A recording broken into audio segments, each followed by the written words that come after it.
Hello bachcho, let's see the questions. Our question is, an organic compound A containing carbon, hydrogen and oxygen has a pleasant order with boiling point 78 degree Celsius. ठीक है, हमें बोला गया organic compound है ए जो कि contain करता है, उसमें क्या होना चाहिए, कार्बन, हाइड्रोजन एंड ऑक्सीजन।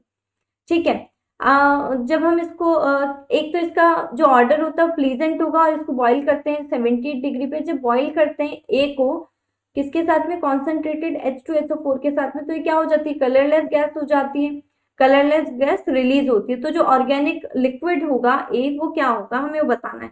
ठीक है, अब देखो जो क्वेश्चन में दिया गया है कि ए जो होता है वो कंटेन करता है कार्बन, हाइड्रोजन एंड ऑक्सीजन को। ठीक है, तो देखो यहाँ पर जो C2H5Cl है, यहाँ पे कार्बन है, हाइड्रोजन है, ऑक्सीजन नहीं है, तो ये हमारा क्रॉस हो जाएगा। जो डी ऑप्शन है उसमें कार्बन है, हाइड्रोजन है, ऑक्सीजन नहीं है, तो ये भी हमारा नहीं होगा।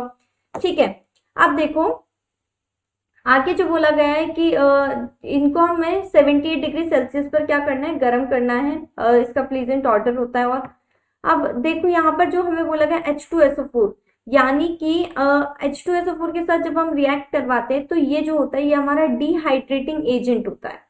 ठीक है, H2SO4 क्या होता है, डिहाइड्रेटिंग एजेंट होता है, यानी कि H2O जो होगा हमारा निकल जाएगा, ये होता है। तो जो कि क्या होगा और क्या कर देता है, डिकलराइज कर देता है वाटर को। ठीक है, अब देखो यहाँ पर H2O हमारा निकलता है। अब किस में से निकलेगा, अगर हम बात करें सबसे पहले C2H5COOCH3। ठीक है, तो इसका जो स्ट्रक्चर होता है उस हिसाब से इसमें से हमारा H2O नहीं निकल पाएगा। ठीक है, तो ये भी हमारा नहीं होगा। और जो C2H5OH अगर हम इसकी बात करें तो देखो ये जो है हमारा CH3CH2OH, हम इसको ऐसे लिख सकते हैं। ठीक है, जब हम इसकी कॉन्सेंट्रेटेड H2SO4 के साथ में रिएक्शन करवाएंगे तो यहाँ पर हमारा H2O निकल जाएगा। अब H2O जब निकल जाता है तो यहाँ पर हमारा आता है CH2 डबल बॉन्ड CH2, जो कि होता है हमारा इथीन, और ये होता है हमारा इथेनॉल।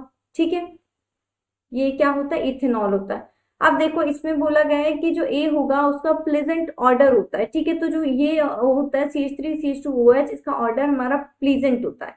ठीक है, ऑर्डर प्लीजेंट होता है। और जो हमें प्रोडक्ट मिलता है CH2 double bond CH2, ethene जो होगा ये हमारी क्या होती है, कलरलेस गैस होती है। ठीक है, कलरलेस गैस होती है।